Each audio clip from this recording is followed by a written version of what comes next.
De hoje.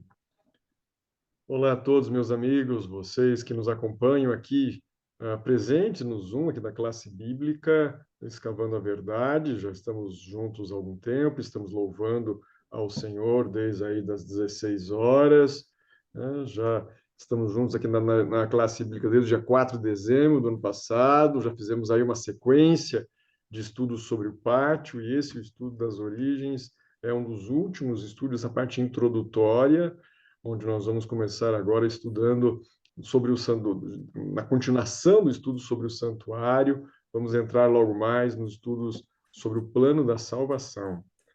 E agora o Célio vai nos presentear aí, trazendo para nós um estudo peculiar, diferenciado, no qual nós vamos aprender um pouquinho sobre algumas evidências que nos fazem entender que nós fomos planejados, criados, nunca como consequência de uma sucessão de eventos naturais, mas sim de atos voluntários, inteligentes, intencionais. Vamos falar aí sobre evidências, em especial do design, sobre a evidência do design, né, na criação, evidenciando que há um designer por trás. Vamos orar? Então, damos a palavra ao Célio, que trará os nossos, conduzirá, será o nosso instrutor nessa parte. Oremos. Aqueles que quiserem e puderem, feche seus olhos e ore comigo. Pai de amor, Pai de graça e de bondade, Santo, Santo, Santo, Rei dos Reis, Senhor dos Senhores, nosso bom pastor. Assim como cantamos, Pai, nós reconhecemos diante de Ti e da grande nuvem de testemunhas que nos rodeia, que és nosso Criador, nosso Redentor, que nos comprastes para Ti na cruz do Calvário e duplamente tem direito sobre nós, e se bem parecer aos Teus olhos, podemos dizer triplamente, porque nós queremos pertencer a Ti, nos entregarmos a Ti. Santo Deus, nós louvamos Teu nome, e assim como Ele é exaltado na terra e no céu, queremos que seja também em nossas vidas. Uma vez mais, estudaremos de Ti, um dos compêndios que criastes para a educação dos Teus filhos, o compêndio da natureza, e agora dele traremos, ó Pai, tiraremos assim como está em Tua palavra, em Romanos, capítulo 1, verso 20, dos atributos invisíveis de Deus, do teu eterno poder, do teu caráter, se fazem perceber pelas coisas que foram criadas. E indo na tua palavra, nós vemos isso, e indo também na natureza, nós percebemos isso. E hoje estudaremos mais um momento, Pai, sobre essa questão. Pedimos que uses ao Célio e prepares a cada um de nós, para que possamos aprender o que quer nos ensinar uma vez mais. Abre nosso coração, nosso entendimento, para aprender ou até mesmo desaprender, se necessário for, aquilo que interessa a Ti, para o preparo que precisamos ter para o tempo em que vivemos. Os méritos de Cristo oramos, agradecidos, clamando por libertação do mal. Amém, amém, ó Pai. Célio, te devolvo aí então a palavra. Podes estar, deixa eu colocar aqui, só fazer um destaque, colocar você em primeiro plano. Deus o use mais uma vez. Certo. Coloca a apresentação disponível. Já está disponível aí. Eu acho que você está com o anfitrião, você tem que fazer o mesmo processo, Célio. Já tem que repor. Ok. Lembra como fazer, que ajuda. Estou fazendo. Tá. Isso aí, tá entrando aqui.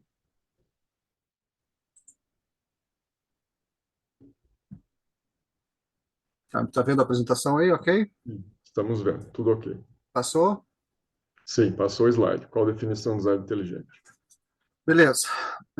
Pessoal, boa tarde. Um prazer estar aqui com vocês novamente. Me sinto muito feliz em participar dessas aulas aí com o Guilherme. É muito importante que a gente possa dar razões da fé que nós temos, que a nossa fé não é fideísmo, a nossa fé obedece à razão, à análise. Deus disse, provai-me. Tá? Então, a gente tem como verificar essas coisas, principalmente o poder de Deus, e a natureza nos mostra isso. Eu diria que processos naturais não existem. Processos naturais são tudo que obedece às leis físicas, e as leis físicas obedecem ao Criador das leis, o Senhor. A teoria do design inteligente não é nada novo, conforme vocês vão ver, é uma coisa muito antiga, uma ideia muito antiga das pessoas que olhavam para a natureza e diziam, não, isso aqui não pode ser obra do acaso, o acaso trabalha-se com as probabilidades matemáticas, vamos definindo essas coisas. Então tem que ter alguém que construiu isso. Daí a ideia é que aqueles que perderam o conhecimento de Deus criavam outros deuses no passado, para tentar explicar quem construiu essas coisas. Obviamente, essas personalidades deificadas não eram nada comparáveis a Deus, eram comparáveis aos humanos, aos comportamentos dos humanos. A teoria de design inteligente é a última, mais nova, da parte mais nova dela, surgiu com William Paley, que olhava a natureza e também via dessa forma, que aquilo que ele observava, os animais, os seres vivos, enfim, tinham que ser construídos por alguém, não podiam ser frutos do acaso. Aí veio Darwin e bagunçou Coreto, né? Veio Charles Hutton, James Hutton e Charles Lyell bagunçaram o Coreto também no dilúvio, e o conhecimento de Deus se perdeu, e é por isso que nós estamos aqui hoje recuperando essas informações que estão disponíveis, mas as pessoas muitas vezes não pensam sobre isso. Vocês, ainda bem, pensam sobre isso, porque Deus falou com vocês de alguma forma e despertou-lhes a curiosidade, porque quem faz despertar a curiosidade e convence de alguma coisa é o Espírito Santo. Nós somos construídos, como eu lhes mostrei outra vez, por nanomáquinas. Nanomáquinas é na escala de 1 milhão de milímetro dividido aí por 1 milhão. Tá? Design inteligente é uma teoria científica. Aqueles evolucionistas que não concordam dizem que é criacionismo ou uma pseudociência, como se alguém tivesse a capacidade de definir o que é ciência e o que não é ciência. Os antigos desenvolvedores daquilo que chamamos de ciência, de método científico, Newton, Galileu, Kepler, e muitos outros que vieram na sequência, eles entendiam ciência como um conjunto de matemática que era estudado e descoberto na observação da natureza. Isso era ciência, ciência pura, ciência stricto sensu. Posteriormente, criou-se uma outra definição de ciência, que é conhecimento acumulado. Nesse escopo, até a astrologia estaria incluída nisso. A astrologia não é astronomia, não obstante tratar dos mesmos objetos. A teoria do design inteligente pode ser resumida, isso aqui é texto, vocês podem reler depois também, na seguinte assertiva. Certas características do universo e da vida são melhores explicadas por uma causa inteligente, não por processos espontâneos e restrições naturais. Uma causa inteligente. Tudo que existe tem uma causa. Esse é lá do argumento cosmológico, lá antiguíssimo. Isso não vem de hoje, vem lá dos antigos. Segundo o Discovery Institute, que é um instituto que trabalha com a divulgação do design inteligente em todas as áreas da ciência, design inteligente não está restrito à física, ou à matemática, ou à biologia. Ele se aplica em todo o estudo da natureza, inclusive no estudo humano. Tá?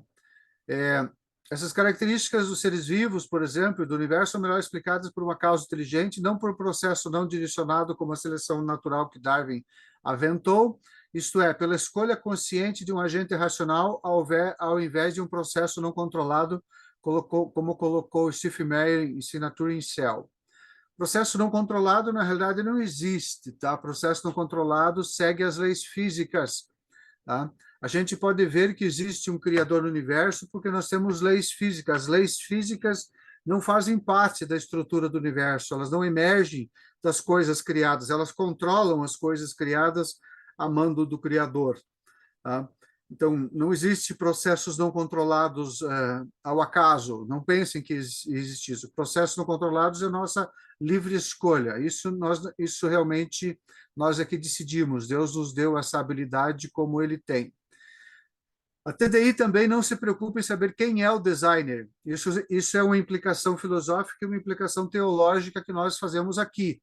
Mas na design inteligente eles não se preocupam em saber quem é o criador ou quem é o designer, tá? Porque existem várias outras religiões e filosofias que também estudam design na natureza, inclusive ateus. A TDI, da Teoria do Design Inteligente, não é criacionismo bíblico, nem religioso, nem científico. Ele não parte de pressupostos religiosos. Ele parte da observação da natureza. E por ali ele pergunta, escuta, será que dá para enxergarmos um planejamento nessa estrutura? Isso tem propósito? Diga-se de passagem que propósito, planejamento, função, são palavras teleológicas que implicam design inteligente, implicam inteligência por trás. Tá? Então, sempre que você ler nos livros a função do fígado, isso é planejamento, isso é propósito. Isso significa que o fígado foi projetado.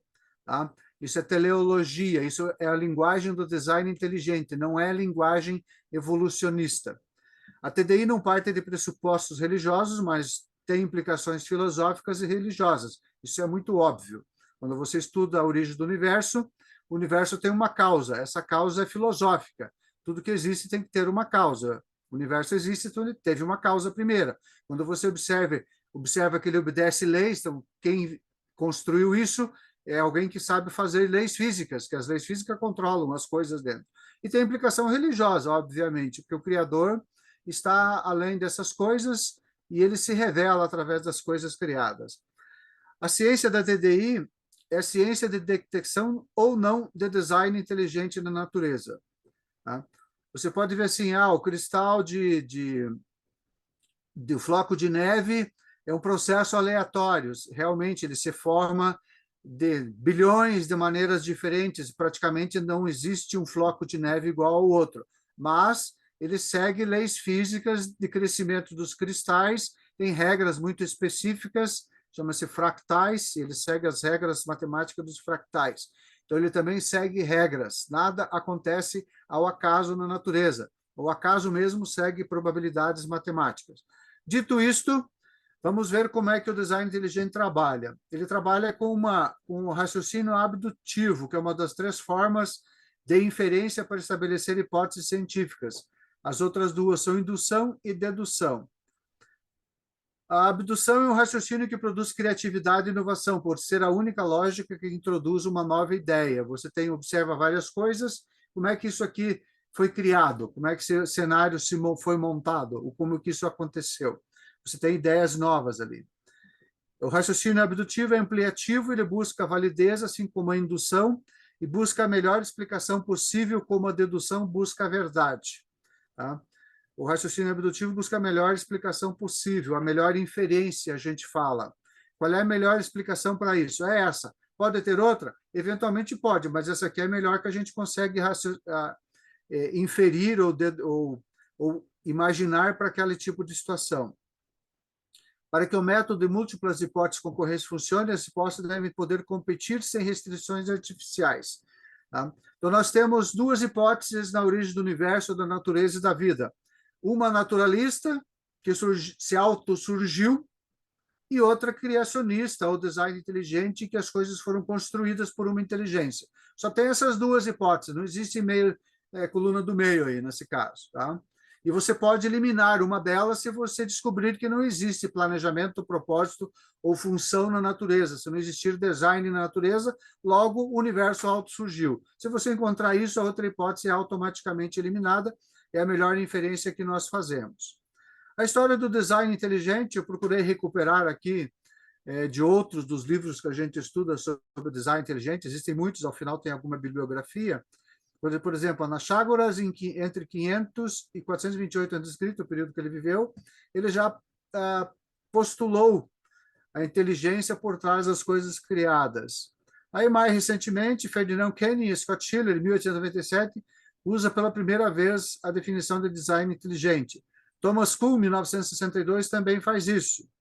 Marcia Powers, Schutzenberger, em 1966, em Probabilidade de Evolução, simpósio de Wistar, no Wistar Institute University da Pensilvânia, os matemáticos e a evolução e a complexidade funcional. E por aí afora. Fred Hoyle, em 1981, que era um cosmólogo e físico, argumentou no seu livro Evolução do Espaço que processos aleatórios não poderiam ter formado a máquina celular.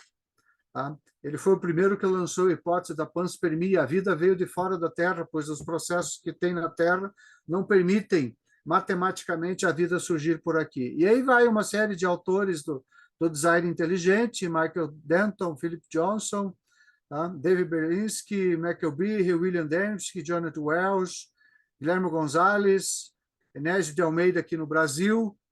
A Universidade de Mackenzie, 2008, realiza o primeiro simpósio do darwinismo hoje. Stephen Meyer lança o livro Assinatura na Célula, que são a maquinaria celular, como é que funciona a célula. Estudem bem a parte da célula, que vocês vão ver evidências abundantes de planejamento e propósito. Marcus Eber lança o livro eletrônico Fomos Planejados. Ele tem agora versões impressas muito boas. E a Sociedade Brasileira do Design Inteligente é fundada em 2014. Eu faço parte da diretoria atual da sociedade. Então, a gente planeja congresso. Vai ter um congresso em São Paulo agora, lá na Mackenzie, em que cientistas do mundo todo e do Brasil e estudantes universitários e interessados, eventualmente, tem muitos pastores que a gente vê lá participando, vão lá conhecer mais sobre o design inteligente e dar mais racionalidade à sua fé. Em 1993, foi feito um seminário organizado por Philip Johnson na cidade de Pajaro Dunes. A concepção é muito antiga. O simpósio do Windstar Institute em 66 levou uma porção de biólogos a questionarem a teoria de evolução, pois ela não dava conta de explicar o que eles observavam na biologia. A microscopia e a microscopia eletrônica avançou muito na biologia, por isso que a gente fala muito em teoria da evolução, mas ela avançou em outras áreas também, na área da física, da matemática, e descobriu-se que aquilo que tinha dentro dos seres vivos não se coadunava com a ideia de uma seleção natural, de uma evolução, coisa parecida. Ou eles surgiam prontos e acabados, ou não funcionaria a vida. Tá? Então, é muito antigo. Por exemplo, a Anaxágoras tratava da causa movente imaterial, o nous, o mente, que colocava tudo em movimento. Isso preparou caminho para uma visão teleológica da natureza. O nous, tá? William Paley, 1743-1805, foi teólogo e filósofo britânico, antes de Darwin, tá? E ele foi autor da obra Teologia Natural. Ele era um estudante da natureza. E ele observava que a complexidade e as adaptações dos seres vivos eram uma prova de intervenção divina na criação do que se veio chamar analogia do relojeiro. Na época de Paley, o relógio, não esse sofisticado que você está vendo aqui, aquele relógio de parede já existia, até algum tempo era só utilizado a ampulheta para marcar o tempo, mas ali na época dele já existia. E era a máquina mais sofisticada que ele conhecia. Então ele comparou, se ele encontrasse aquilo no meio do mato ou no meio da selva, diz assim, alguém perdeu um relógio por aqui, alguém construiu esse relógio e perdeu esse relógio. Ele sabia que aquilo não era possível de ser construído baseado apenas nas leis físicas. As leis físicas são utilizadas pelos humanos para fazer as coisas ou nos processos que elas controlam. Eles não precisam necessariamente do humano para fazê-las, utilizá-las. Por exemplo, nós usamos as leis físicas para construir um avião, para construir um carro, né? Aí nós manipulamos as leis físicas para que elas atinjam alguns propósitos. Então, essa analogia do relojeiro se expandiu até que Richard Dawkins, um ateu de carteirinha, militante total, fez um livro, O Relojoeiro Cego, para combater a obra de William Paley, porque dizia que o relojeiro construiu um relógio e era cego. Acho que Dawkins era cego porque olha a natureza e não consegue enxergar o planejamento, o propósito e a perfeição da maquinaria que nós temos hoje em dia. Inclusive, agora ele está dizendo que ele é um cristão cultural, tá? Por medo de outras coisas. Achei muito interessante isso, um ateu dizendo que é um cristão cultural. Tá? Então, William Paley é um dos fundadores dessa ideia de que você observa design da natureza e pode inferir inteligência e criador por trás dela. O design inteligente tem alguns pilares teóricos que todos aqueles que estudam devem sabê-lo, de tal forma que possa identificar isso na natureza. Informação arbitrária, aperiódica e especificada é produto de mente inteligente. O que é informação arbitrária? É informação que não é produto do acaso. Tá? Alguém decidiu sobre isso. Nós estudamos isso muito na sintonia das constantes e das leis físicas, tá? Informação arbitrária, nós temos uma gramática, definimos um código para falarmos, para escrevermos, ela tem uma sintaxe, ela tem uma semântica, ela tem uma apobética e ela tem um propósito, e tanto eu quanto vocês compreendem esse código nos seus cérebros porque vocês aprenderam a decodificar. Isso é informação arbitrária. A natureza, quando entra com informação, é só ruído. Você não tem nada que seja inteligível, compreensível. A periódico, porque não é, sequência de 000000111, não. Ela tem números muito interessantes. Se você for estudar sobre as constantes da natureza, elas são números completamente aperiódicos. Eles não têm uma sequência lógica, são números arbitrários até o último dígito. E especificada porque se a informação não for específica, você não entende. Se eu disser blá, blá, blá, você não entendeu o que eu falei, nem eu, tá? Se eu disser, você entendeu o que eu falei? Essa é uma informação especificada. Ela tem propósito, tem sintaxe, tem semântica. E se informação especificada é isso, ela é compreensível para um intelector. Você tem alguém que emite a informação e alguém que recebe a informação, alguém que converte um pensamento em informação e transfere isso, e alguém que lá do outro lado recebe essa informação e processa essa informação e compreende essa informação. Pode agir ou não de acordo com ela. Complexidade. Não basta ser complexo. Por exemplo, um cristal é complexo. Ele segue a lei física que está codificada na química dos orbitais eletrônicos dos átomos, que ele só se pode, determinado tipo de átomo só se pode ligar com outro de determinada forma. Isso forma um cristal. Isso é complexo. Tá? Uma complexidade redutível e especificada é aquela complexidade que você não pode eliminar uma parte sem comprometer o restante. A gente vai ter exemplos mais à frente. Tipo, você tira o motor do carro, você tem as duas coisas separadas, o motor e o carro, mas ele não funciona ao propósito ao qual foi criado, que é movimentar as pessoas pelas estradas de um lugar para outro. Tá? Isso é complexidade especificada e isso a gente observa na natureza. Se você tirar um fígado, você vai ter um sério problema de digestão e provavelmente vai morrer. Você tem que fazer um transplante de fígado. Se você tirar um rim, não é tão problemático. Você tem dois, porque eles são processos que têm backup. Coração, se você tirar, você põe um novo coração ou você morre. Tá? Ele não tem backup. Cérebro, a mesma coisa.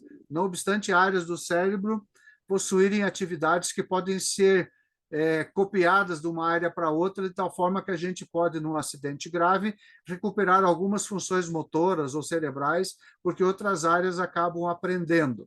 Tá? Essas partes, esse agente inteligente, criam sistemas que combinam várias partes distintas e integradas. Antevidência genial. Somente mente inteligente consegue prever problemas futuros, encontrar uma solução no presente para ser aplicada no futuro. Isso é antevidência. Você, assim, essa máquina vai quebrar. Então, eu vou ter que ter uma peça, ela vai quebrar daqui a 20 anos, eu vou ter que ter uma peça para substituir, vou ter que ter uma pessoa treinada para substituir numa oficina mecânica. Vai ter que estar lá, vai ter que ser construída essa solução. Você tem que ter reparos na frente, tem que corrigir esses erros. E a sintonia fina das leis e constantes físicas é algo estupendo na natureza, no universo. Você vê tudo construído, esse espaço que existe entre eu e vocês aqui é um espaço construído, é uma construção, ele é um construto. É como a minha casa é um construto, ela foi construída para eu estar dentro. Esse espaço foi construído para nós estarmos aqui. Deus disse, eu construo os céus como uma tenda para habitação, uma tenda para habitar. O povo morava em tendas, então era fácil de compreender naquela época. Não? Então, o espaço-tempo é uma construção, né? Extremamente finamente elaborada. Eu já fiz até uma palestra sobre isso. E aqui nós temos algo que todo ser humano tem. Quando você olha para essa montanha, que você vê aqui na frente, tá? Ela chama-se Monte Rushmore, fica lá nos Estados Unidos. Antes de ser feita uma coisa muito interessante, que qualquer pessoa que conhece história americana vai saber do que se trata. Antes desse monte se transformar nessa história americana, ela já possuía uma história, o Monte Rushmore. O povo de Yakota, que morava lá na região dessa montanha, essa formação de granito, chamavam eles de Tunkasilas Cape Pará, ou Montanha dos Seis Avós, era um lugar de oração e devoção para o povo nativo das grandes planícies, tá? Chefe do departamento lá da história do Sheridan, tá? Membro da tribo Cheyenne River Sioux. A localização da montanha nas Black Hills também foi significativa. Para eles, era o centro do universo do povo. Eles imaginavam que os seis avós, os fundadores das tribos, estavam aqui. Aí, os americanos resolveram fazer nessa montanha isto. Os fundadores dos Estados Unidos, os 4 fundadores dos Estados Unidos, Abraham Lincoln, Thomas Jefferson, e outros 2 aqui que eu não lembro o nome, o George Washington e Benjamin Franklin, acho que são esses os quatro presidentes. Thomas Jefferson, Theodore Roosevelt, Abraham Lincoln, foi construído por Goodson Ball-Grum. Tá? Qualquer pessoa que conhece a história americana sabe que o rosto dessas pessoas é de um personagem humano conhecido da história. Vai saber que isso não foi construído. Quem fez isso aqui foi um escultor, tá? Chamado Goodson Ball-Grum.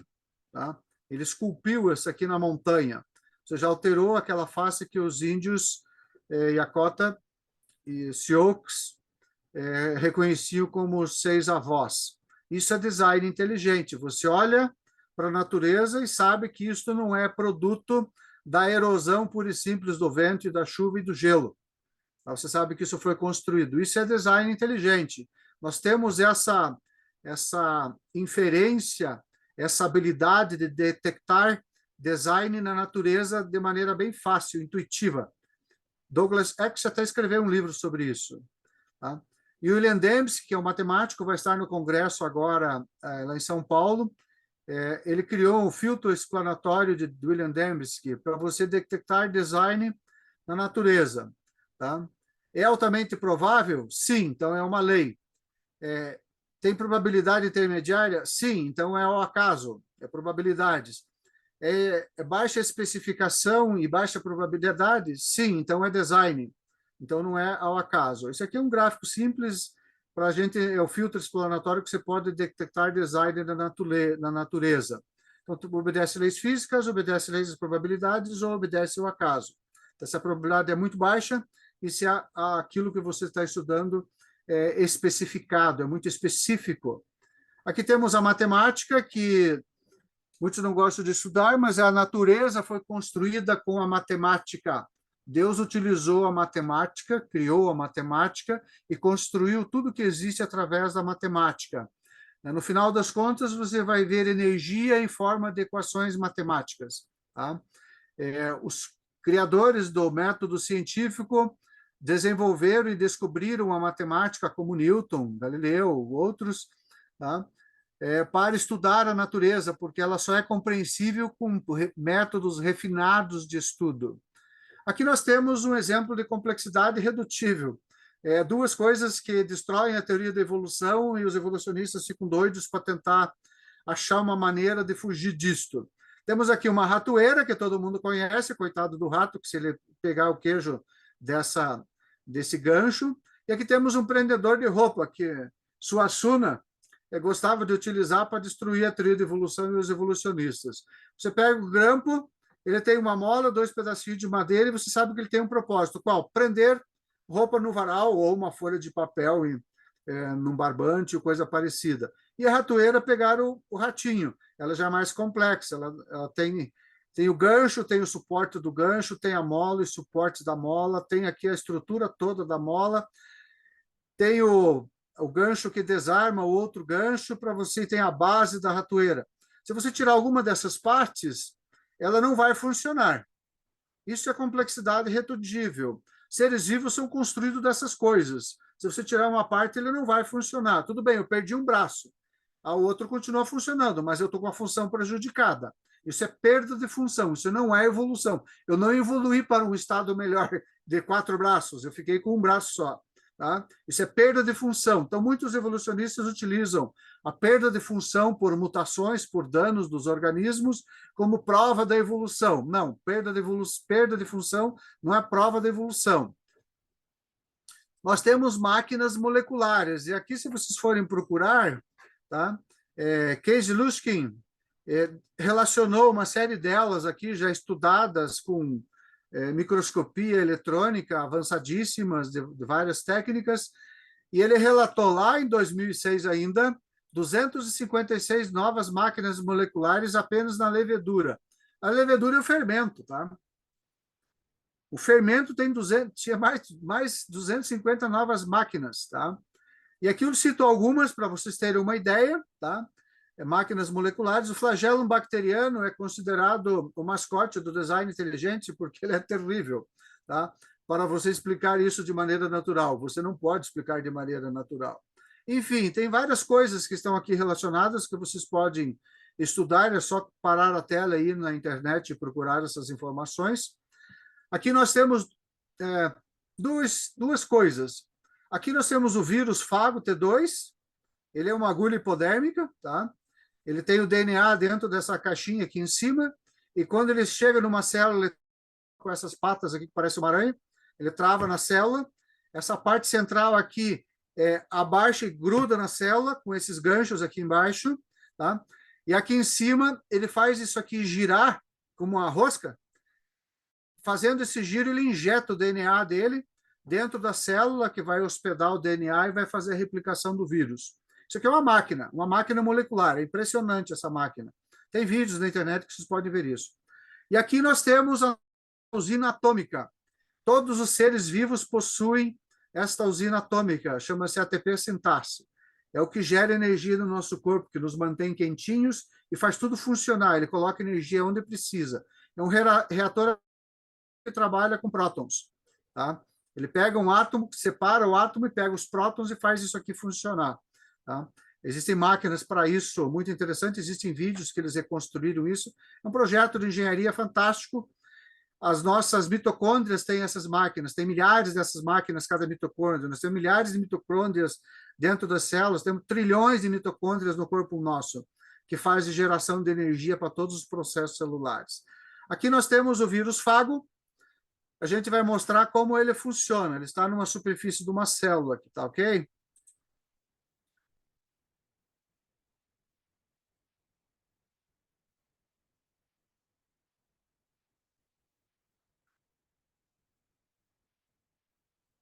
Não sei se está saindo o som aí. Parece uma nave espacial. Não, está Desceu sem na... som. Sim. Quer colocar o som? Eu te ajudo. Você tem que colocar. Para um pouquinho o vídeo. Ok. Você vai nos 3 botões da barra do zoom embaixo. Ok. Compartilhar Um dos som. mais, 3 botões, ou more, se tiver em inglês. Já fiz. Obrigado. Ok. This confirmation Okay. and the tail sheath contracts, causing GP5 at the end of the tail tube to puncture the outer membrane. Vou colocar aqui no início, tá? The T4 Parece uma nave phage espacial, initiates né? infection of an E. coli bacterium by recognizing cell surface receptors of the host with its long tail fibers. A recognition signal is sent through the long tail fibers to the base plate. This unravels the short tail fibers that bind irreversibly to the E. coli cell surface. The base plate changes conformation and the tail sheath contracts, causing GP5 at the end of the tail tube to puncture the outer membrane of the cell. The lysosome domain of GP5 is activated and degrades the periplasmic peptidoglycan layer.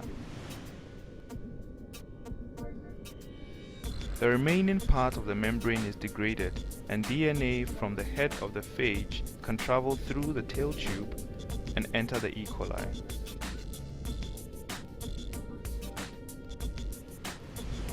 After the life cycle is complete, the host cell bursts open and ejects the newly built viruses into the environment, destroying the host cell.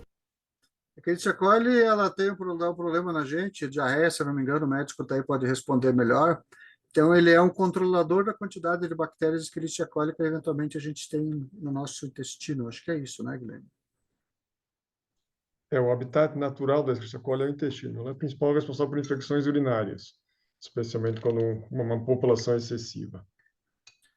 Então, esse vírus, ele tem finalidade. Qual é a finalidade dele? Controlar a população desse que Escherichia coli no nosso intestino. Fantástico, né? Nós temos milhares de seres vivos morando em nosso corpo, tanto na pele quanto internamente, de tal forma que eles auxiliam vários processos metabólicos que a gente precisa fazer e a gente utiliza os subprodutos deles para funcionarmos adequadamente. Nossa construção, nossos organismos vivos são tão complexas que o Criador utilizou outros organismos para fazer tudo funcionar equilibradamente. Quando há um desequilíbrio, a gente passa por problemas muito sérios. Aqui nós temos o funcionamento do flagelo bacteriano, que é um motor. Tá? Aqui tem um desenho esquemático, isso aqui é engenharia pura, onde que fixa o motor na parede da célula. Tá? Esse rabinho aqui do flagelo bacteriano são normalmente algas que vivem em poças de água, enfim, todos os flagelos funcionam dessa forma, eles vivem em vários ambientes. Tá? E ele é um rabinho que gira muito rápido, tá? Até 100 mil rotações por minuto, e ele consegue inverter a rotação, ou seja, dar ré e um quarto de volta sem destruir o motor. Tá? Então, vocês vão ver isso aqui mais à frente. Tem um videozinho aqui dele funcionando. Aqui temos outro. Então, isso aqui é uma reconstrução computadorizada das imagens de microscopia do flagelo bacteriano. Tá? Tudo isso funciona de uma maneira absurda. Você tem energia para fazer ele funcionar, para fazer ele rodar, dá para fazer a bactéria se movimentar. Ela avança, procura comida, foge de predadores, ela utiliza tudo esses flagelos que tem na superfície da sua pele, da sua membrana. Tá? E tem vários outros que vocês podem passar. Temos também exemplos de design inteligente na estrutura do DNA. Aqui tem a estrutura dele, conhecido, sim? Talvez seja interessante, não sei se você vai mencionar no outro momento, mas para os amigos poderem entender, né? Então, o Célio está passando evidências de design. Por que isso? Porque, conforme ele disse, a outra inferência, né, seria que essas máquinas altamente complexas teriam surgido ao acaso aos poucos. Então, isso é uma proteína, várias proteínas, várias outras substâncias são colocadas. E na origem assim dizer, na história das origens das moléculas, então primeiro teria se originado uma substância, um aminoácido, por exemplo. Então aquilo vai surgindo ao longo do tempo, ao longo de muito tempo vai acontecendo ali uma sopa grande molecular que o mundo teria sido criado, vem primeiro a matéria inorgânica, e aí aquilo vai combinando de tal forma, então era uma superfície muito vulcânica, exposta à presença de água, que vai dando já proteínas, vão se agregando, e elas vão aos poucos se formando e formando moléculas gigantescas, fantásticas. Já existe uma discussão, o Célio em algum momento talvez até colocado, de que isso não se forma assim. A probabilidade é ínfima. A questão é como ele colocou, essa complexidade é redutível, ou seja, não tem como isso existir senão de forma completa, perfeita. Isso. Tem apresentações várias aí que eu posso indicar, se alguém quiser, eu posso passar para o Guilherme, ele põe aí no grupo de vocês depois. Os átomos que compõem aqui, átomos de hidrogênio, oxigênio, carbono e fósforo, é o que compõe a estrutura do DNA. Isso aqui é um HD. Visualize isso como um HD, um disco rígido de computador. Na sequência dessas coisas aqui é codificada informação. Informação é aquilo que você grava no disco rígido. Ela não faz parte do disco rígido. Tá? Ele é só uma matéria com grânulos de ferro amorfa. Tá? Ela não tem organização nenhuma. Aí você coloca uma cabeça magnética, ela organiza os átomos de ferro em determinada sequência de 0 e 1, e essa sequência de 0 e 1 vai formar caracteres, o A, o 1, o 2, o 5, o X, a vírgula. Ele vai formar os caracteres que a gente utiliza, essa sequência.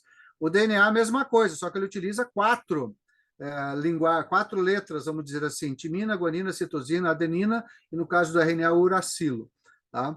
E aqui tem a ligação atômica desses átomos. Se esses átomos estivessem na presença de água, que é o que você lê nos livros escolares, isso aqui seria impossível, porque a água reage com essas coisas e impede a formação, e se formar, ela dissolve, ela é um soluto, ela dissolve essas coisas. Então, todas as ideias químicas da origem da vida já foram refutadas a escala, a enésima escala, por químicos no mundo todo. Todas as experiências de origem da vida ao acaso feitas em laboratório redundaram em fracasso. Isso que você tem, uma mente inteligente, processos planejados, todo o material purificado, etc. Você não consegue fazer essas coisas em laboratório. Você não consegue construir essas coisas em laboratório, mesmo que você saiba como funciona.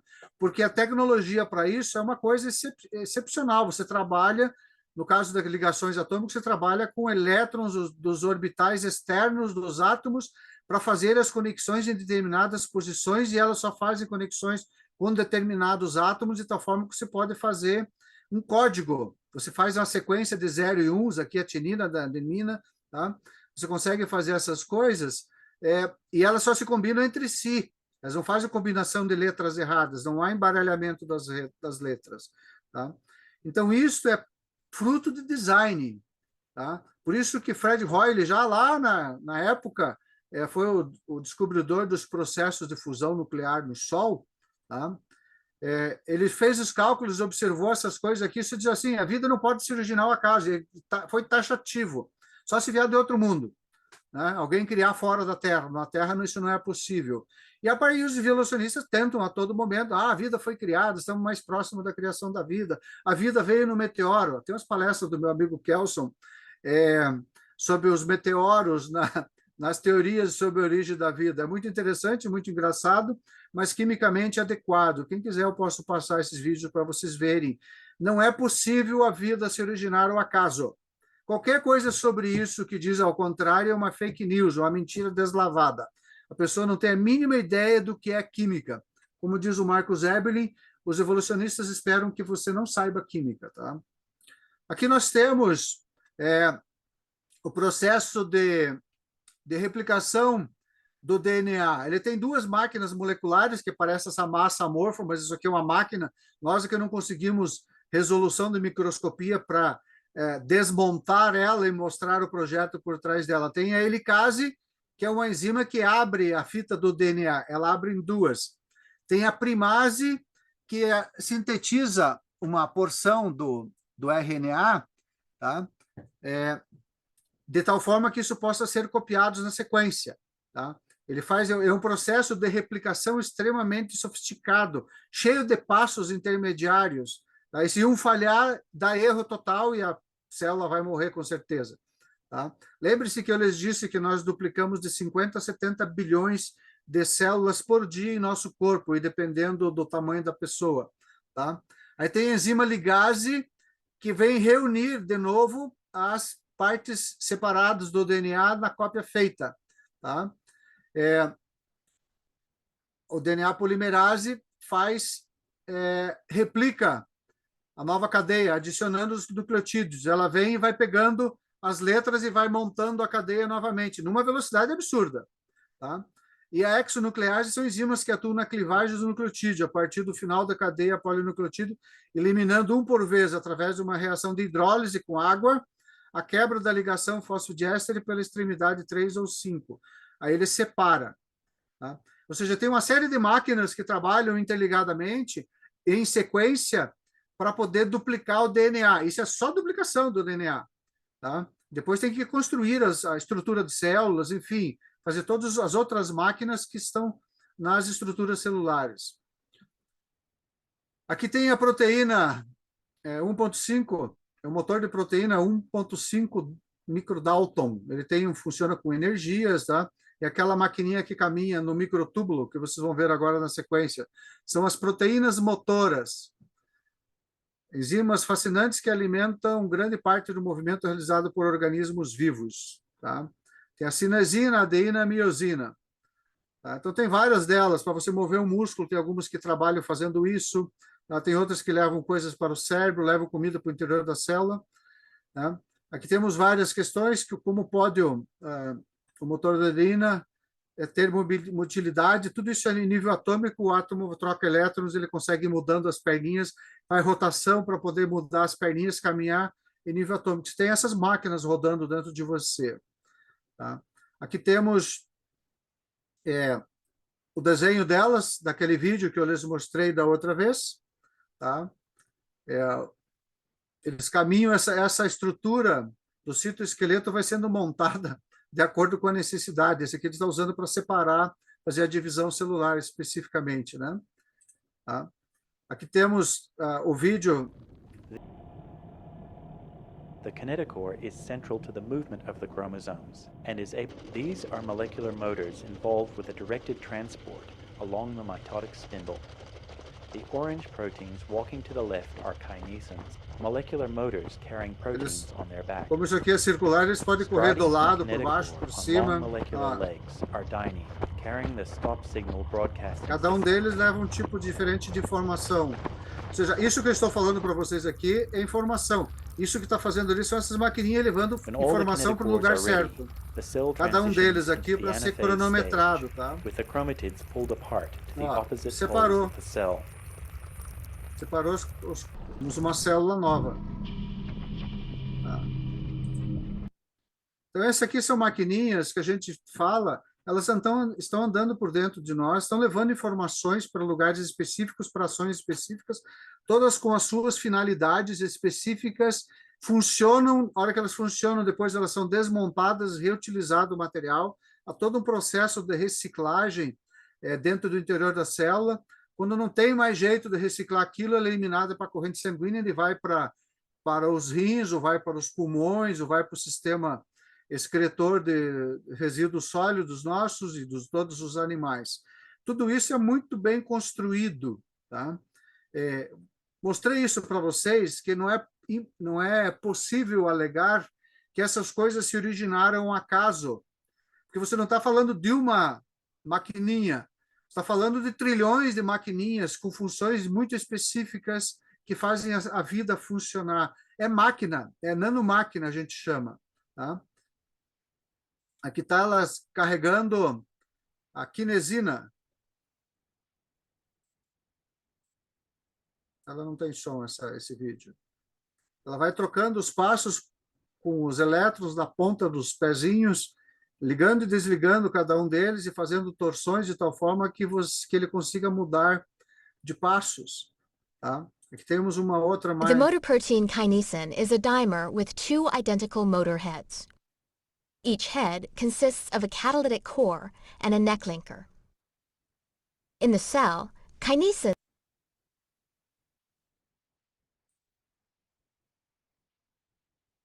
pull organelles along microtubule tracks. The organelle attaches to the other end of the long coiled coil that holds the two motor heads together. The organelle is not shown here. In solution, both kinesin heads contain tightly bound ADP and move randomly, driven by Brownian motion. When one of the two kinesin heads encounters a microtubule, it binds tightly. Microtubule binding causes ADP to be released from the attached head.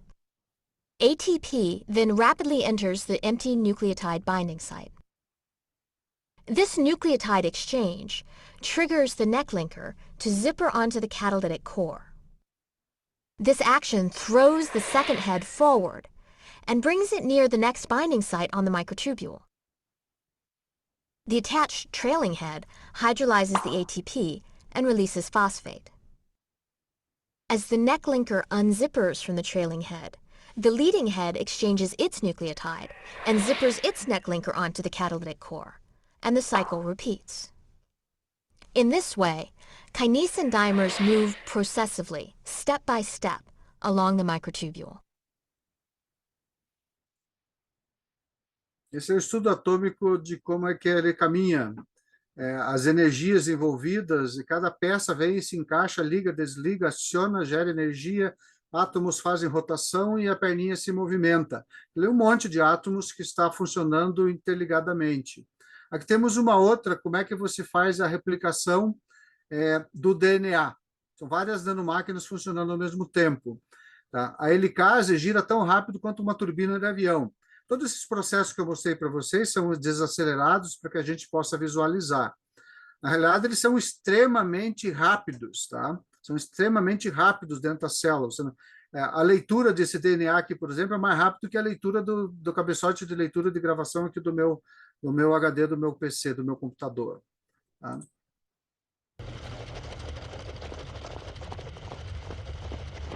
These are tiny molecular machines, and they are doing this inside your body right now. To understand why, we have to zoom out. Every day in an adult human body, 50 to 70 billion of your cells die.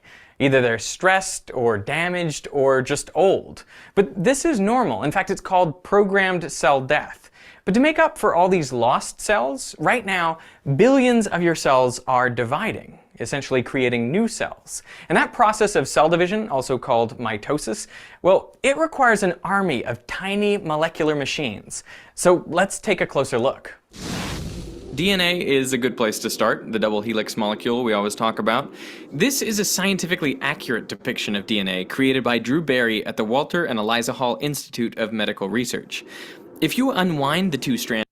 Veja que esses estudos são feitos com finalidades médicas. Querem entender como é que o DNA se duplica, tem microscopia eletrônica de altíssima potência, computadores de altíssima potência, que você pode entender como é que funciona cada parte desse código para fazer medicamentos, corrigir erros, enfim. And you can see that each has a sugar phosphate backbone connected to the sequence of nucleic acid base pairs, known by the letters A, T, G, and C.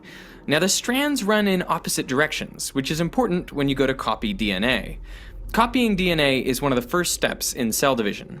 Achieve multiple objectives. In fact, it's one of the most sophisticated molecular mechanisms inside your body. Veja, objetivos é teleologia. Teleologia é design inteligente. Não tem como a ciência pura fugir das expressões teleológicas de design inteligente, porque é visível, está na cara, tá? Por isso que Deus considera inesculpáveis aquelas pessoas que não acreditam nem nas suas promessas. Tubules. For a reason no one's yet been able to figure out, the microtubules are constantly being... A contagem de tempo para esses processos. Então, tem relógios desconhecidos aqui para nós, que sabe quando exatamente todos os processos estarão concluídos. Há além de uma sincronização, uma cronometragem de tempo em, sei lá, milionésimos de segundo. The kinetochore also mechanically and faithfully execute their functions billions of times over inside your body at this exact instant. I'm also amazed by the scientists who were able to work out how this happens in such detail that we could create realistic depictions of them like you saw in the animations in this video. But perhaps the most amazing thing is just how much is left to be discovered, like figuring out how exactly the chromatids are pulled to opposite ends of the cell. There is still so much that we don't quite know. You know, what I find exciting is that in science fiction, for decades, we've been writing about tiny nanobots that will be injected into our bloodstreams that can heal us. But what this suggests, the existence of these tiny molecular machines inside us, it suggests that there isn't a physical limit that would prevent that. And so I think it's pretty likely that in future, we will be able to develop our own tiny molecular machines that will be able to repair our bodies better than they can repair themselves.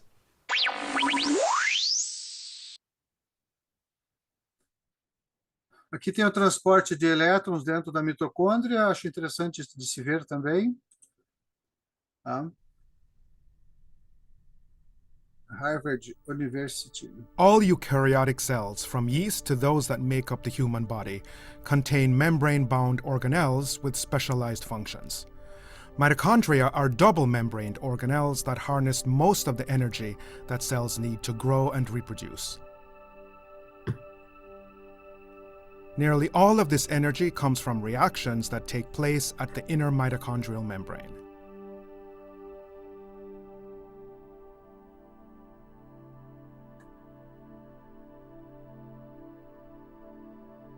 Eu aprendi na escola que existia mitocôndria, mas não sabia exatamente de que se tratava. Tinha essas organelas, se dá nome organelas, mas elas são máquinas. One of the key roles of this membrane is to act as a barrier to positively charged particles called protons, thus allowing a concentration gradient to be maintained where the intermembrane space has far more protons than the matrix.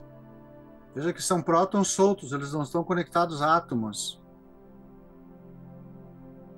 The membrane also contains a large protein complex called the F1-F0 ATP synthase, which uses the proton gradient to drive the synthesis of ATP molecules. These ATP molecules ultimately provide the energy for most of the cell's reactions. Just as man-made power plants produce electrical energy by using the flow of wind, water, or steam to rotate a turbine, the synthase makes ATP by using proton flow from one side of the inner membrane to the other to rotate protein subunits. If there is no proton gradient, synthase subunits stop rotating, and the cell can quickly become starved of energy and die.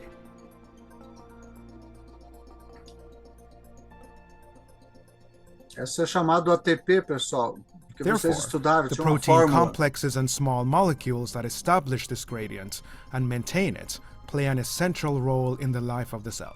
Aquele é um conjunto de máquinas. At the heart of this system are 4 protein complexes, numbered 1 through 4. Complexes 1, 3, and 4 directly pump protons from the matrix into the intermembrane space. Complex 2 does not directly pump protons, but it does promote proton pumping in complexes 3 and 4.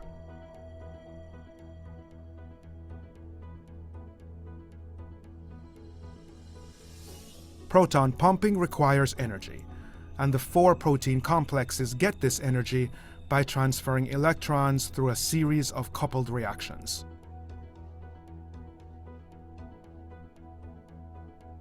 This linked process of electron transport is why the 4 complexes are collectively referred to as the electron transport chain. Uma cadeia de produção de energia. Let's focus on complex 1.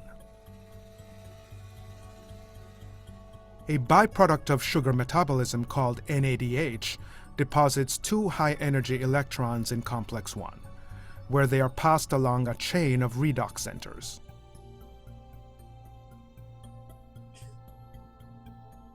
Redox centers are clusters of atoms that have different affinities for electrons based on their unique atomic configurations. Let's closely consider a pair of redox centers to reveal 2 reasons why an electron moves from the top redox center to the bottom. First, the bottom redox center has higher affinity than the top one. Second, the distance between these adjacent redox centers is ideal for an electron jump to occur, which explains why electrons typically don't bypass the bottom redox center. A utilização das leis físicas é uma coisa espantosa. A small amount of energy is released each time an electron is passed between redox centers. Complex 1 harnesses this energy across all the redox centers and uses it to pump protons. Pode-se dizer que é energia atômica, né?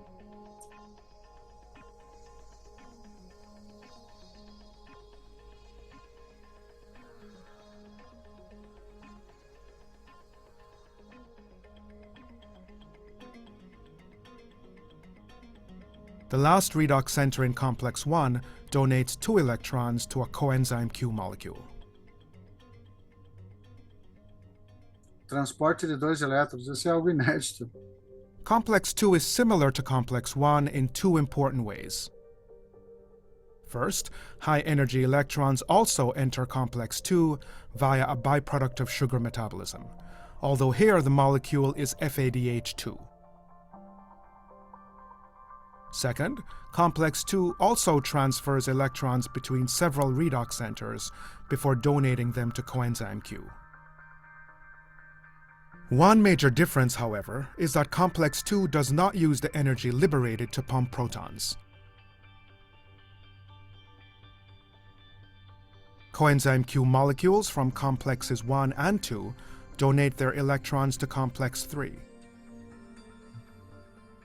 One electron is recyclable and can re-enter complex 3 later, but the other passes through 2 redox centers before reaching cytochrome C. Cytochrome C carries the electron to complex 4. The electron transport chain ends in complex 4, where a series of reactions involving 4 electrons converts a molecule of oxygen to 2 molecules of water. The proton gradient is strengthened because 4 protons from the matrix are incorporated into water molecules, and another 4 are pumped into the intermembrane space. In the absence of oxygen, the electron transfer comes to a halt, meaning that ATP synthesis also stops. Indeed, the reason we breathe oxygen is so that it can serve as the final electron acceptor at the end of the electron transport chain. In this animation, we have explored each protein complex in isolation, but in reality they are very densely packed. Together, they effectively make the entire surface of the inner mitochondrial membrane a giant cellular power plant.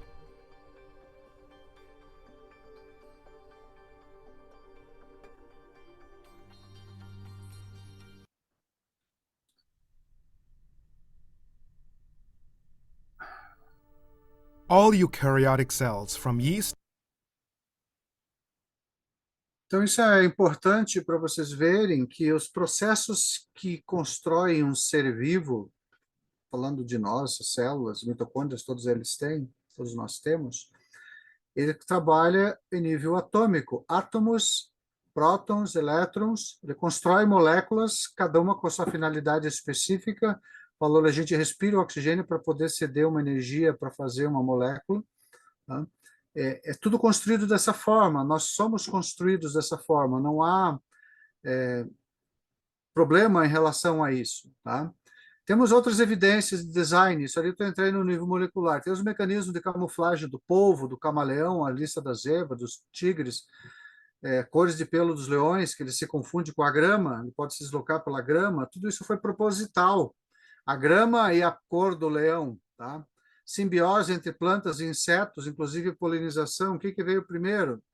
Em Florianópolis nós tínhamos plantado um pé de maracujá que dá uma flor grande, bonita, e eu descobri que quem poliniza aquela flor gigante é a mamangava, que parece uma abelha gigante, uma abelha super desenvolvida.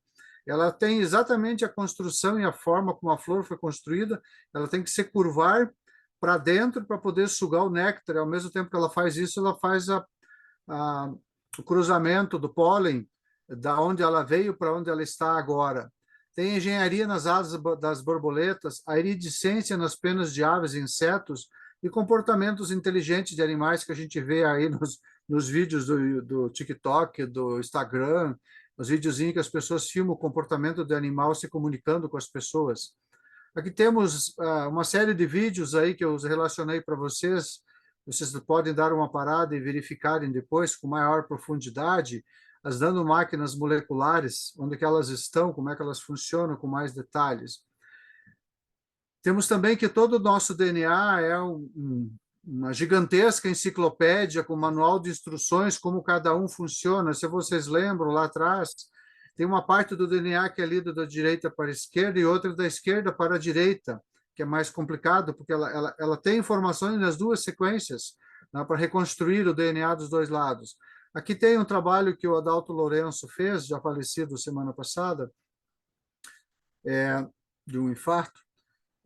A sequência toda de densidade de informação armazenada do DNA, por exemplo, o DNA humano armazena 100 milhões de vezes mais informação por volume do que um DVD. Informação, entenda-se letras, números, símbolos, tá? Sequências, temporal. Você vê que o DNA trabalha ali naquela construção da separação da célula, com temporalização, ele tem que saber quando tudo está pronto para fazer a separação da célula simultaneamente, além do tempo é sincronizado. Tá? Nós temos também as constantes físicas, sintonia fina das leis da física. Tem as constantes cósmicas, que eles chamam aqui, a constante gravitacional, eletromagnético. Tem as condições iniciais, ou os fatos brutos, que não se sabe de onde que veio. A distribuição inicial de energia em massa, proporção de massa para prótons, elétrons, velocidade da luz. Por que a velocidade da luz tem a velocidade que tem? Se fosse muito mais rápido, se fosse muito mais lento, o que aconteceria? Condições planetárias, locais, enfim. Você vai ter dados que são tão bem organizados para poder manter a vida existindo, porque a origem da vida é um problema para os evolucionistas, para nós criacionistas bíblicos e teóricos do design inteligente, isso não é nenhum problema. Isso já está explicado de onde que veio de uma inteligência. Para os evolucionistas, isso aqui é um problemão, não sabe-se como que isso aconteceu. Tá? Por exemplo, aqui tem o Richard Feynman, um grande físico quântico. O sucesso de todas essas ciências indica que o mundo não veio de uma flutuação quântica, no caso, e sim de uma condição que esteve mais separada, mais organizada no passado.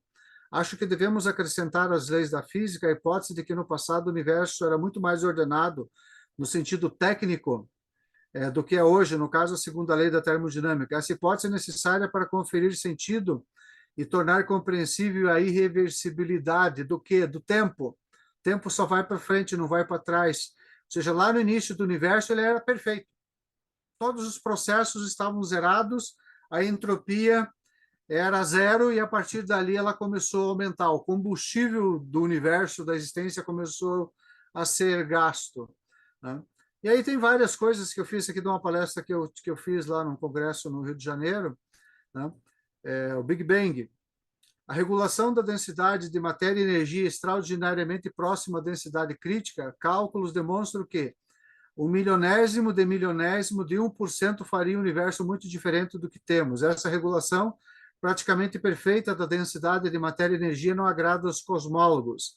Eles consideram que uma teoria cujo êxito depende de regulações extremamente precisas de dados para os quais não temos explicações essenciais não é de modo algum natural. O que ele quer dizer natural? De acordo com as leis físicas. Por que então? Porque é sobrenatural. As leis físicas não conseguem explicar essas coisas. Tá? Elas fazem essas coisas funcionarem. E Deus, está lá escrito, acho que Isaías, ele construiu as leis físicas. Eu fiz as leis para as estrelas, para o sol e para a lua. E perguntou, acho que para alguém lá, se ele sabia a influência dessas leis sobre a Terra. Tá? Acredito que Newton deva ter lido muito bem essa passagem para ter descoberto a lei da gravidade. Tá? O grau de entropia é elevada, ordem elevada no início do universo. O pessoal imagina, foi o Big Bang, foi uma explosão. Gente, joguem fora essa ideia. Essa ideia vocês têm que desaprenderem. O Big Bang, no momento seguinte, a criação foi um processo de organização das estruturas que faziam o universo funcionar. As leis físicas foram todas criadas simultaneamente nesse momento, tá? À medida que cada um dos processos veio as leis físicas sobre a construção do espaço-tempo, as leis físicas para a velocidade da luz, as leis físicas para construir a química dos átomos, enfim, tudo isso foi construído ali muito meticulosamente, tal qual essas pequenas máquinas que nós vimos que rodam dentro dos organismos vivos, que funcionam dentro dos organismos vivos. O Big Bang não foi uma explosão, isso é uma expressão jocosa de Fred Hoyle, que estava sendo entrevistado numa rádio à época. Isso é um Big Bang, uma grande explosão, um grande bang. Né? E pior é que o apelido pegou e estragou, 70, 80 anos desde a criação da teoria por Lamatre e Eddington, tá? É que as pessoas têm ideia de que isso é uma explosão, que alguma coisa explodiu. Nada foi explodido, foi um construto, foi uma construção que o designer, ou Deus, o nosso Criador, fez com as próprias mãos, segundo ele. Eu estendo os céus com as minhas mãos. Tá? As mãos significa trabalhar com detalhes, você como fosse um escultor desenhando, fazendo uma escultura no barro, ajeitando os mínimos detalhes. É assim que foi construído. Tá? Aqui tem outra lâmina que fala sobre a entropia, ou seja, o grau de ordem inicial do universo foi extremamente elevado. Nada tem a ver com a ideia de explosão, desordem, se bem que numa explosão não existe desordem. Existe atuação de leis físicas extremamente específicas numa velocidade absurda, de tal forma que para a gente, que somos seres temporais, observamos aquilo como uma explosão. Se você observa como Deus, aquilo é totalmente organizado, um processo matematicamente preciso, não existe explosão. Abandonem a ideia de que o Big Bang é uma explosão. Ele nunca foi uma explosão. Ele, no máximo, Lemaitre definiu como uma expansão, a criação do espaço-tempo, esse grande palco onde a realidade acontece, onde a vida existe. Tá? Temos aí várias leis, eu mostrei algumas coisas numa outra apresentação para vocês. As equações matemáticas que definem a lei da gravitação de Newton, aperfeiçoada pela relatividade geral do Einstein. Tudo que existe na natureza funciona com base nessas equações. Tá? Que eu vou mostrar aqui, por exemplo, as leis do eletromagnetismo. a lei de Gauss, magnetismo, Faraday, lei de Ampère, todas essas equações aqui fazem o universo funcionar. Isso é matemática extremamente avançada.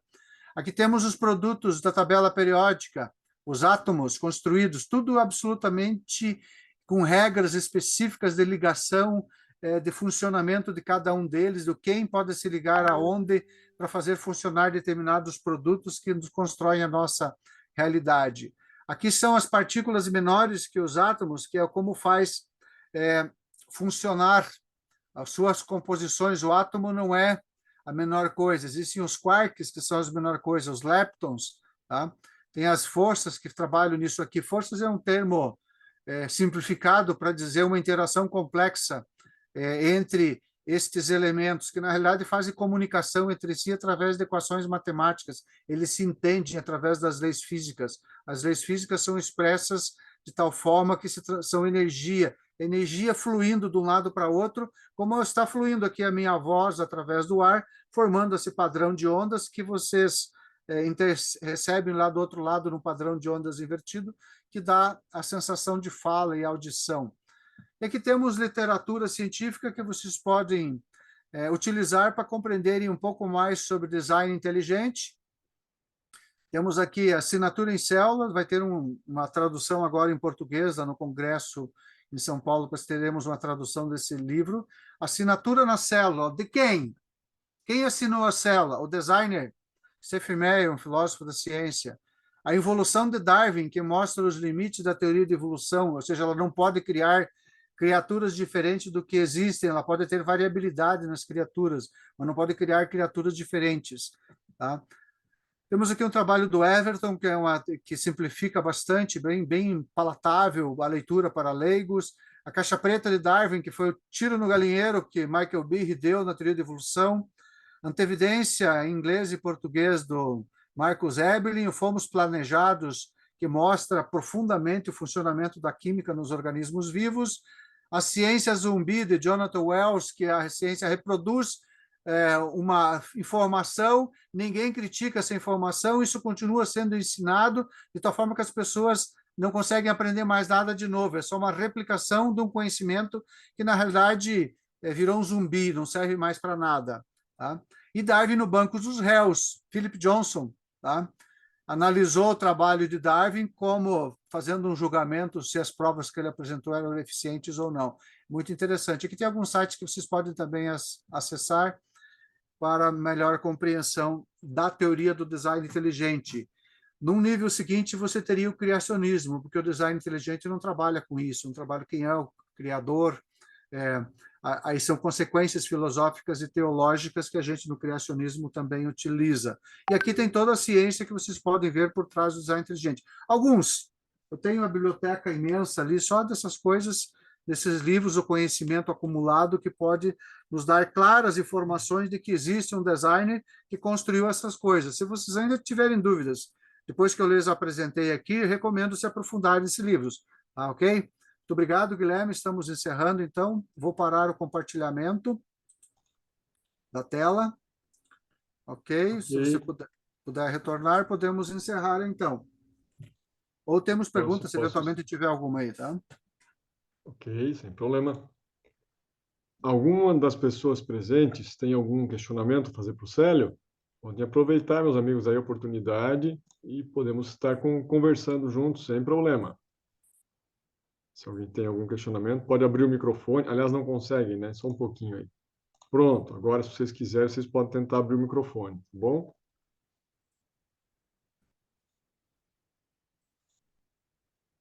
Temos algum questionamento? Qualquer coisa? O Célio já respondeu algumas perguntas no grupo lá também, uma vez. Podem estar postando no grupo se preferirem, no chat aqui, se quiserem fazer por escrito, ou se quiserem fazer pessoalmente, é só abrir o microfone. Se colocar no grupo, também procuro, durante a semana, olhar o grupo, se tem perguntas, eu procuro respondê-las lá, ok? Ok. Deixa eu deixar aberto aqui a planilha. Não sei se alguém está tentando. Quiser, pode levantar a mão, pode abrir o microfone e fazer a pergunta. É um contexto técnico, tá?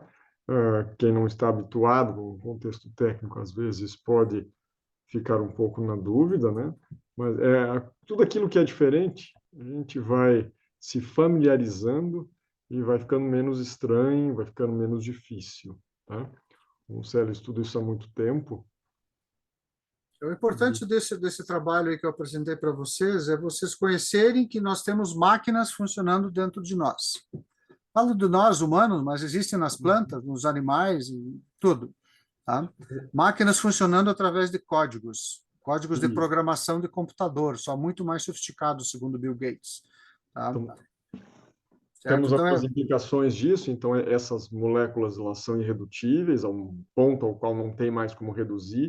Se reduzir, ela deixa de existir. Se deixa de existir, o próprio processo de seleção natural a elimina, ou seja, ela existe, ela funciona, ela tem uma funcionalidade, porém, isso demonstra, né, então, que ela já deve ter sido criada completa.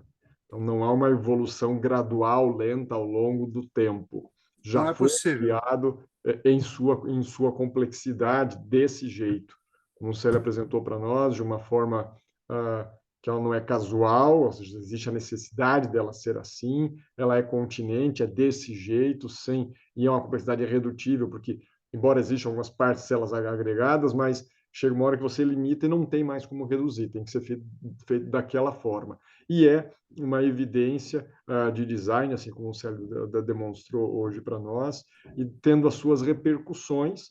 Não é o objetivo, como já foi dito, do TDI, do Teoria do Design Inteligente, dizer quais são essas implicações, ele se limita apenas a averiguar se há design ou não, né? E aí cabem as diferentes correntes filosóficas, teológicas, etc., utilizarem no conhecimento, do mesmo jeito que o TDI também se apropria de outras áreas, de outros conhecimentos, outras áreas podem também se apropriar dos cursos da TDI e utilizarmos com sua lógica, desde que num raciocínio concatenado, com uma lógica interna, buscando aí, conforme fazendo aí uma paráfrase do nome da classe bíblica, escavar a verdade. Independente se nós concordamos com a verdade, gostamos dela ou não, nós devemos ir atrás da verdade para entender quem somos, por que aqui estamos e para onde vamos. E nós entendemos pela noção do designer que o Senhor tem, o Senhor Deus, nosso Criador, tem um propósito ao fazer as coisas como são. Isso mesmo. Eu gostaria de saber se há algum questionamento. Se alguém tiver, pode abrir o microfone. Eu cedo a palavra, fico quietinho e espero alguém falar. Senão, eu gostaria de trazer uma implicação, né? Uma implicação teológica que está num verso bíblico que eu citei no começo aqui da fala. Deixa eu pegar minha Bíblia aqui, que é Romanos, capítulo 1, verso 20. Um verso que o Sérgio também chegou citado, e eu gostaria de ler com os amigos. Tá? Quem tiver aí a sua Bíblia, pode abri-la conosco. Vamos aí abri-la no texto de Romanos, ok? Lembra, se alguém tiver uma pergunta, aproveita e faz aí. Só abrir o microfone que eu estou de olho na tela aqui e nós fazemos. Romanos, sexto livro do Novo Testamento, na ordem clássica da edição da Bíblia, no capítulo 1, verso 20, que nos diz assim: porque os atributos invisíveis de Deus, assim como o seu eterno poder e também a própria divindade, claramente se reconhecem desde o princípio do mundo, sendo percebido por meio das coisas que foram criadas.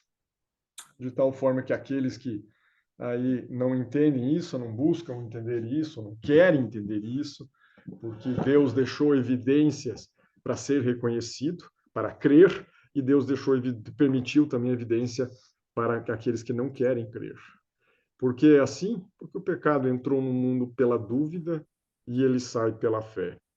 Porém, como o Célio também mencionou, inclusive em outras palestras e também hoje, não é fideísmo, não é uma fé cega baseada no nada, mas é aquela fé que é evidência do que não se vê, que é certeza do que se espera. Se espera porque você não tem, mas você aguarda nesse sentido. Então, a certeza do que não se vê e a evidência do que se espera. Essa é a ordem. Eu acabei invertendo a ordem ali. Está em Hebreus, capítulo 11, verso 1. Então, é esse o desejo do nosso Senhor, se fazer perceber sua própria divindade, seu eterno poder, seus atributos, seja, seu caráter é conhecido. E assim, numa repercussão filosófica e religiosa, é verdade, ou teológica, se preferires, ao apropriar-se do discurso do design inteligente, nós podemos inferir algumas coisas por meio da filosofia e da teologia sobre quem é Deus. E da teoria propriamente, nós sabemos que ele é inteligente, que ele tem propósito, desígnios, vontade, e então se faz perceber, se faz se revelar. Não havendo questionamentos, eu agradeço mais uma vez a disponibilidade do Célio pela palestra de hoje, pelas 3 palestras anteriores, né, por essa sequência.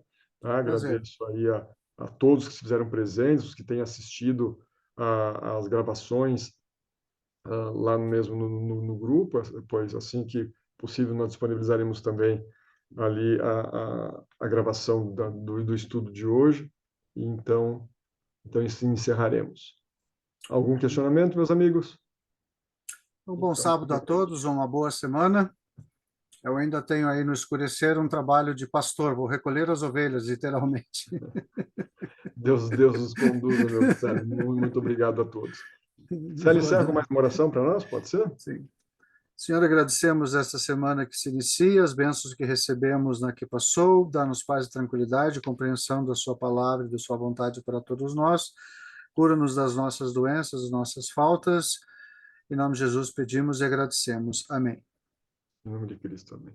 Deus abençoe, meus amigos. Muito obrigado, então, por estarmos juntos. Grato, Célio. Um abraço para a mãe e para o pessoal todo aí. Darei sim. Até um outro momento. Deus os abençoe. Um bom finalzinho, já de sábado, ao menos aqui, não sei que local do Brasil você está. Aqui o sol já está se pondo, a semana está começando. Que Deus os abençoe. Até um outro momento. Um abraço. Tchau, tchau. Tchau.